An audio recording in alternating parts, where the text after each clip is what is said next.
Bonjour! Salut! Aujourd'hui, on vous présente plusieurs BD, surtout Ouais. du jeunesse, Ouais, surtout du jeunesse, hein, effectivement, surtout ouais. du jeunesse, mais on a quelques autres BD à vous présenter aussi. Moi, j'ai surtout lu des romans, donc ça va être Sam qui Moi, je... en a lu une quantité cette semaine. ouais, Mm. j'aime ça. Je sais pas pourquoi, je clique totalement dessus.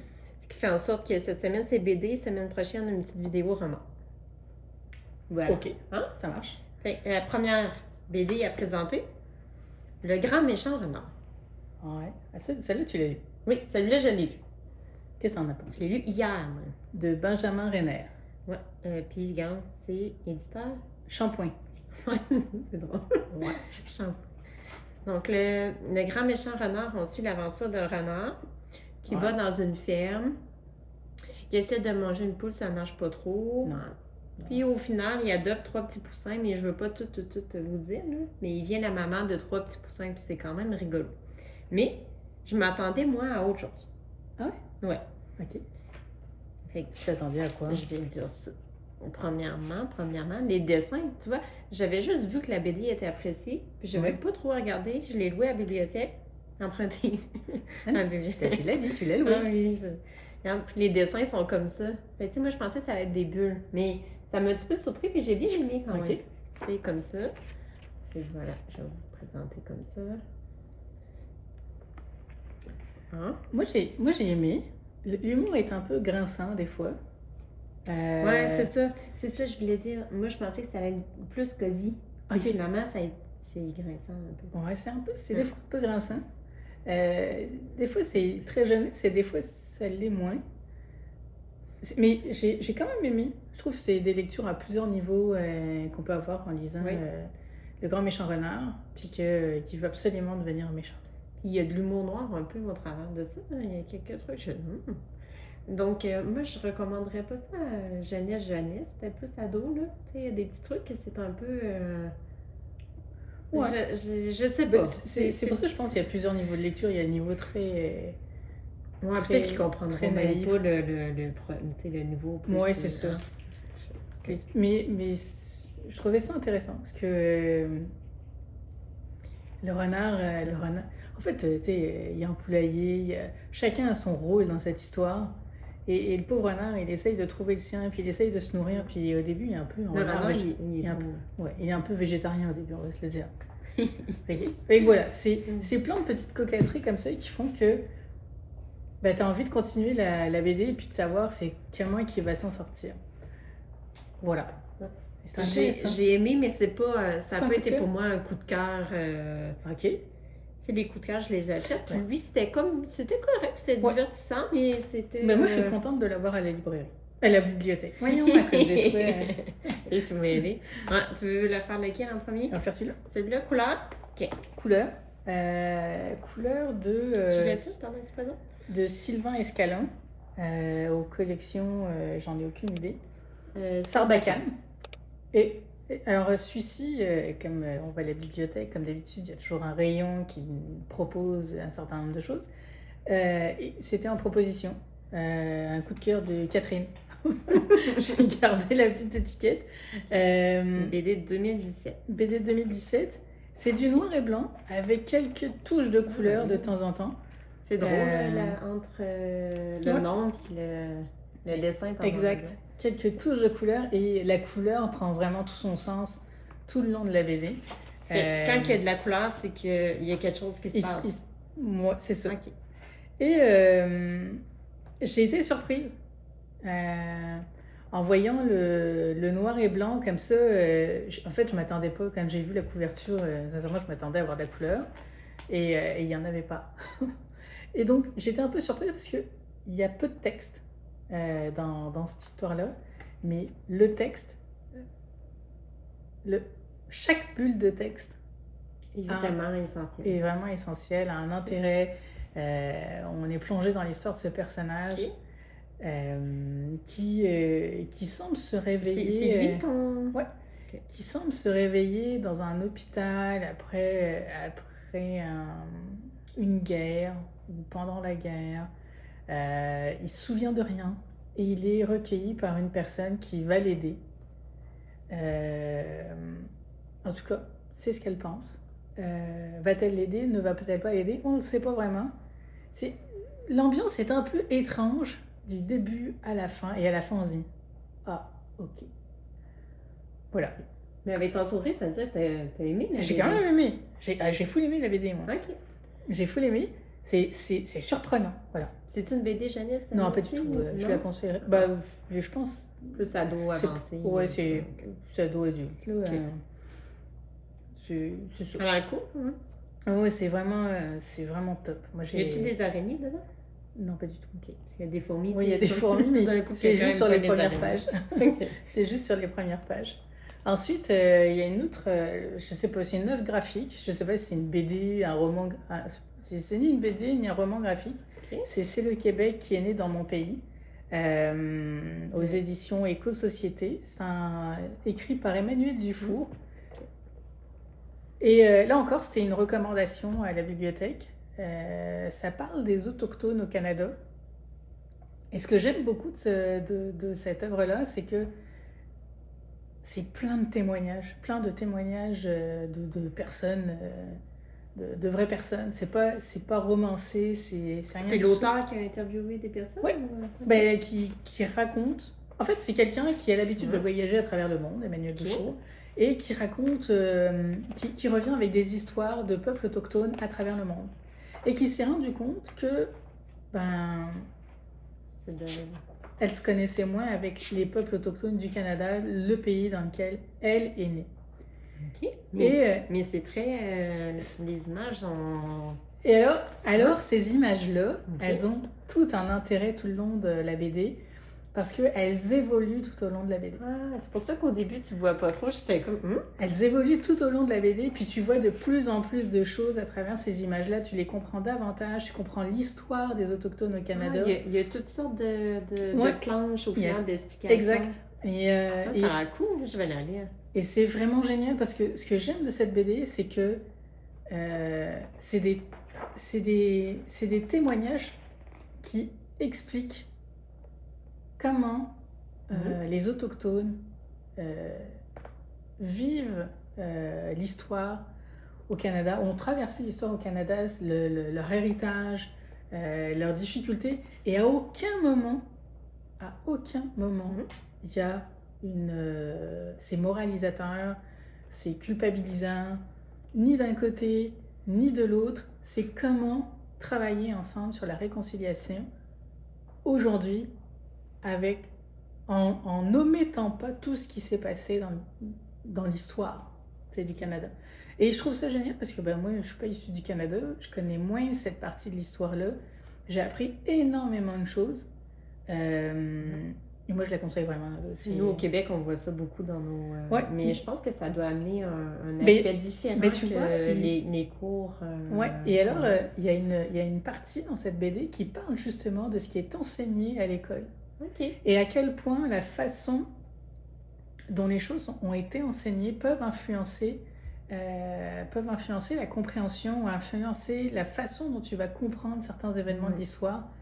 Et on sait comme tout enseignement. Exactement. Là, on parle des autochtones, mais à travers le monde. Et je trouve ça génial parce que quand c'est dit, c'est pas dit avec vous avez mal fait, blablabla, c'était pas la vérité, non. Il y a plusieurs vérités et ils exposent la leur. Et voilà. J'ai adoré cette BD. Voilà. Si je pouvais, je l'achèterais. Voilà. Sur les trois qu'on vous a présentés, c'est la première que j'achèterais. Ça, c'est un livre d'Hayao Miyazaki, qui m'a été offert il y a quelques années. Qui se lit à l'envers ou Qui se lit à l'envers, exact. Un manga. Exact. Qui est génial. Voilà. Y a-t-il un animé de celui-là? J'en ai aucune idée. Ça, je ne l'ai pas vu. Vous me direz si... J'en ai aucune idée. Je me souviens plus qui l'édite, mais c'est Sarbacane aussi. Il y a beaucoup de Sarbacane aujourd'hui. Et les dessins sont... c'est du Miyazaki, fait que les dessins sont magnifiques. L'histoire, elle est extraordinaire. C'est le voyage de Shuna. Et Shuna vit dans un village. Les conditions de vie sont extrêmement dures. Il y a peu de choses qui poussent sur leur terre. La famine est toujours là. Ils font leur maximum pour s'en sortir. Et finalement, ils rencontrent quelqu'un qui arrive de on ne sait pas où et qui leur dit « J'ai découvert une terre où il y a des graines qui poussent et qui peuvent donner de la nourriture à volonté, etc. Mais c'est très loin. » Et en fait, ce personnage qui arrive n'a jamais pu regagner son propre village parce qu'il ne le retrouvait plus. Et c'est génial parce que, encore une fois, ça parle de tout un tas de choses. C'est le rapport à la nature, le rapport à l'écologie, le rapport aux autres. C'est vraiment extraordinaire comme histoire. Vraiment. Toi, ton préféré, c'était le voyage de Totoro? Moi, c'était Totoro. Sinon, c'est le voyage de Chihiro. Mais le voyage de Totoro. Moi, c'est le voyage. Totoro, il voyage maintenant. Oui. Dans l'autobus et tout ça. Oui, dans le service. Mais oui, mon Miyazaki préféré, c'est Totoro. Ouais. C'est Totoro, mais c'est vraiment... Celle-ci est vraiment une histoire génialissime. Okay. Ensuite, dans le style japonais, Itu, on a La forêt millénaire, qui est de Jiro Taniguchi. Les dessins sont géniaux. Pardon? Rue de Sèvres. Rue de Sèvres, oui.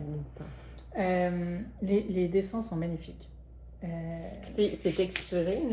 Oui, la couverture est un peu texturée. Là, ça, il est à nous aussi. C'est un cadeau que tu avais eu? Oui, c'est encore un cadeau que j'ai reçu. Juste l'intérieur, tu sais, quand que... Ça s'est déjà voyagé quand tu ouvres la première page. C'est génial. Bref, c'est l'histoire d'un petit garçon qui a une histoire familiale qui n'est pas évidente. Et ses parents, pour le protéger, l'envoient vivre chez ses grands-parents en pleine montagne. Et là, il est un peu déraciné de là où il était en ville. Je pense que c'est Tokyo. Il arrive dans la montagne, dans un endroit où finalement les jeunes à l'école, ils n'aiment pas trop les gens de la ville. Ils lui font sentir. Et lui, il se sent comme appelé par la forêt. D'où la forêt millénaire. J'allais dire l'appel de la forêt, mais la forêt millénaire. Mais il se sent comme appelé par la forêt. Et il doit... En tout cas, il veut lui arriver un certain nombre de choses qui vont lui permettre de faire son voyage. La seule affaire, c'est que c'est une histoire inachevée. Ah, ok. Y a-t-il une suite? Non, il n'y a pas de suite, justement. Ah, okay. Fait que tu restes un peu... C'est toi qui dois t'imaginer la suite. Oui et non. En fait, l'auteur n'a pas pu finir son histoire parce que l'auteur est décédé avant la fin de l'histoire. Mais il y a plein de planches qui apparaissent à la fin qui évoquent un peu comment il a voulu construire son histoire, qu'est-ce qu'il a voulu faire passer comme message, qu'est-ce qu'il essayait de faire, sachant que cette histoire, La forêt millénaire, devait avoir plusieurs tomes. Et c'est le seul qui existe aujourd'hui. Et moi, j'ai pas pu m'empêcher d'imaginer la suite. Ça dit...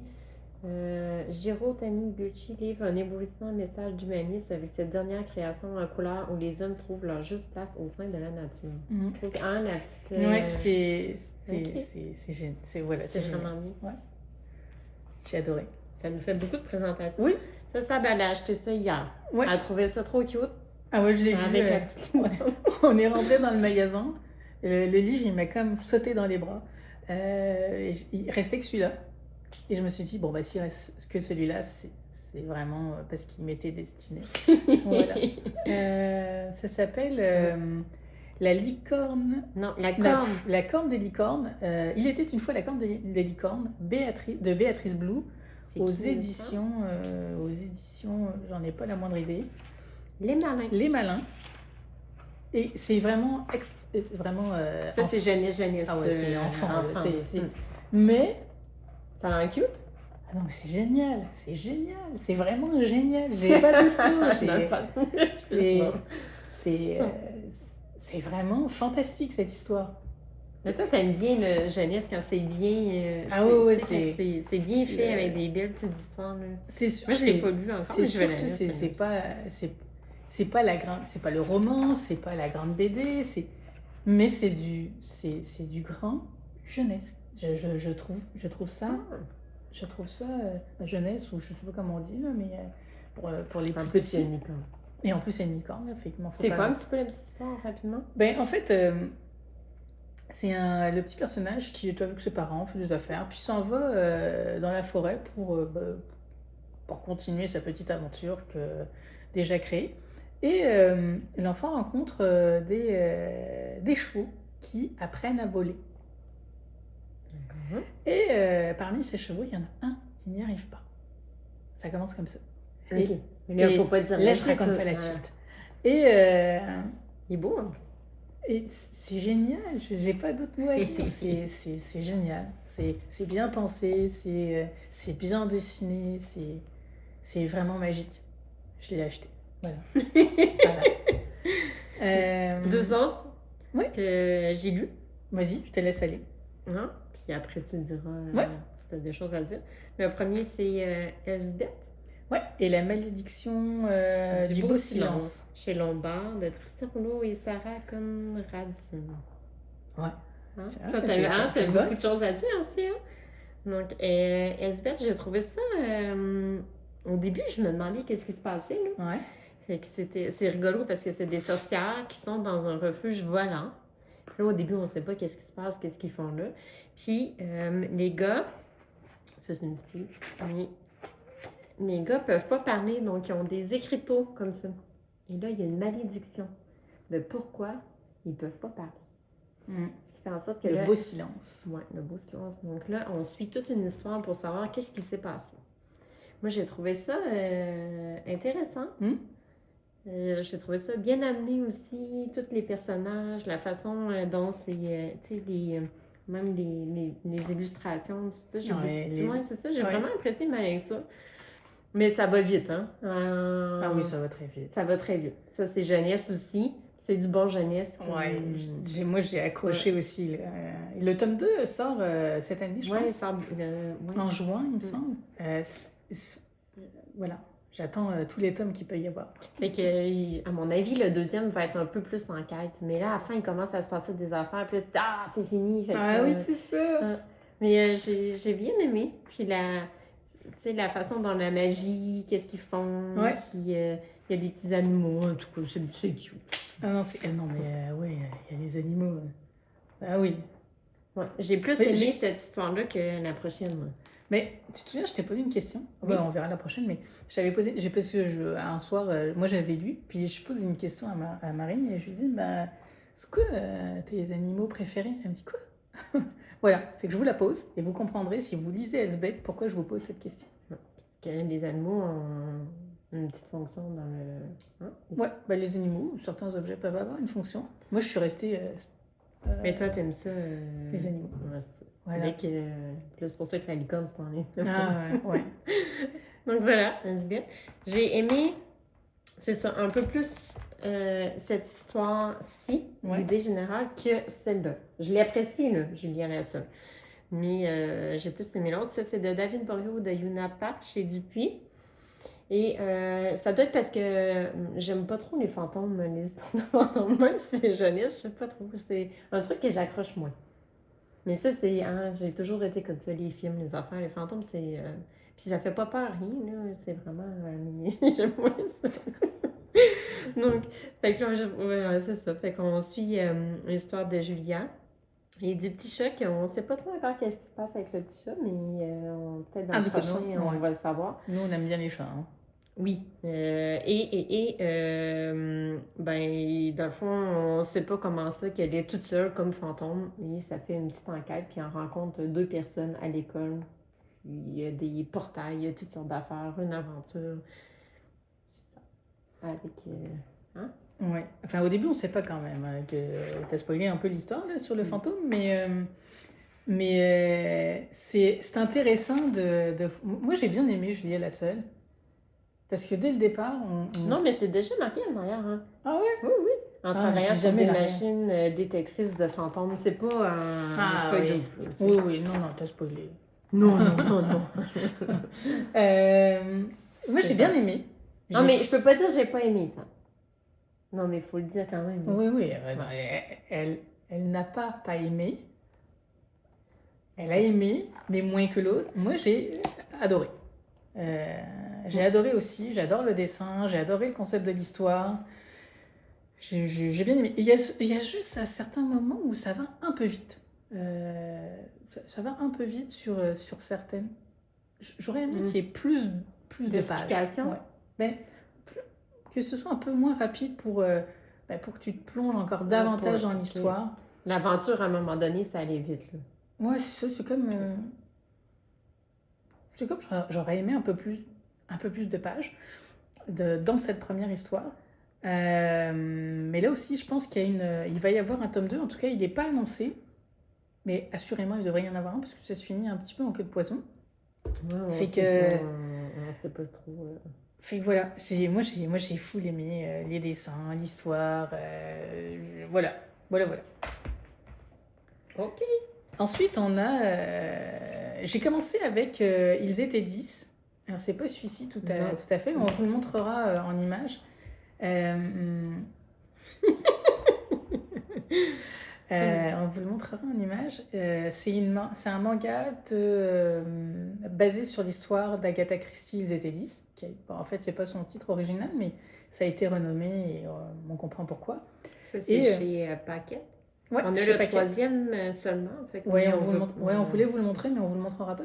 La couverture spoil l'histoire. Ouais, c'est ça. Mais grosso modo, c'est 10 personnes qu'on a l'impression qui ont un peu été sélectionnées au hasard, qui sont invitées sur une île totalement isolée. Ils y vont en bateau, ils se retrouvent sur l'île. Et ça, c'est l'histoire du 1? C'est l'histoire des 3. Des 3. Moi, je connais pas du tout Agatha Christie. Donc, ils ont mis en manga une histoire complète de roman? D'un roman d'Agatha Christie, un roman d'enquête. D'enquête, je sais pas comment on dit, d'enquête policier. En tout cas, moi, je pense que c'est ça. Je penserais que c'est ça. Bref. Et donc, son roman a été mis en image dans un manga par quelques personnes. Tu le rapprocherais dessus juste pour qu'on regarde qui sont les dessinateurs? Chez Paquette, adapté par Aya Nikaido. Voilà. Aya Nikaido, qui a fait un travail remarquable sur les images, qu'on peut vraiment pas vous montrer encore une fois. Parce que, est-ce que tu veux qu'on monte une image, mais pas la couverture? Ça va... Non, ça spoil. Ah, ouais, ok. Ouais, ça spoil. Mais ça a l'air d'être un manga avec les dessins très... C'est très manga. C'est ça. Et donc, bref, ils sont sur une île et ils se rendent compte qu'ils sont là parce qu'ils ont un point commun. C'est qu'ils ont fait quelque chose dans leur vie pour lequel ils auraient dû être condamnés, mais ils n'ont jamais été condamnés ou jamais été reconnus coupables, ou ça s'est jamais su qu'ils avaient fait de quoi. Vraiment intentionnel ou non intentionnel. Bref, leur comportement à un moment donné a été discutable, mais ils n'ont jamais été attrapés par la justice. Et donc, ils étaient 10. C'est comme une comptine où tu as 10 personnages dans la comptine qui vont disparaître au fur et à mesure. Et là, ils se retrouvent sur l'île et... Là, elle doit enquêter pourquoi ils disparaissent sur l'île. En fait, il n'y a personne qui enquête au début de l'histoire, mais chacun d'entre eux va finir par disparaître. Comme dans la comptine. Et donc, il y a une tension qui se crée entre les personnages pour savoir qui peut faire disparaître. Et ça, c'est dans le manga 1, mais à un moment donné, il y a bien une enquête si c'est Agatha Christie. Non. On sait pas?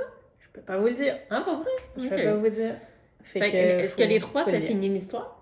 Oui, les 3 finissent l'histoire. Les 3 mangas finissent l'histoire. C'est vraiment quelque chose de complet. Et tant qu'à ce... Encore une fois, à la bibliothèque, il y avait une section recommandations. Dans la section recommandations, il y avait cette BD qui raconte... C'est une BD un peu bibliographique de l'histoire d'Agatha Christie. Tant qu'à faire. Que j'ai trouvé remarquable. Les dessins sont cute. J'ai trouvé ça remarquable. C'est vraiment très intéressant de voir l'autobiographie, ou plutôt la biographie de l'auteur. La façon dont elle... dont elle a vécu sa propre histoire. Une autobiographie. Ouais. Dont sa propre histoire est racontée à travers le temps, ce qui a pu l'influencer, ne pas l'influencer, quelle était sa vie. C'est vraiment fantastique. C'est de Anne Martinetti, Guillaume Lebeau, Alexandre Franck, aux éditions Marabule. Voilà. Une très très belle histoire, une très très belle biographie. Je trouve ça original, une biographie en BD. Oui. J'ai bien aimé ça.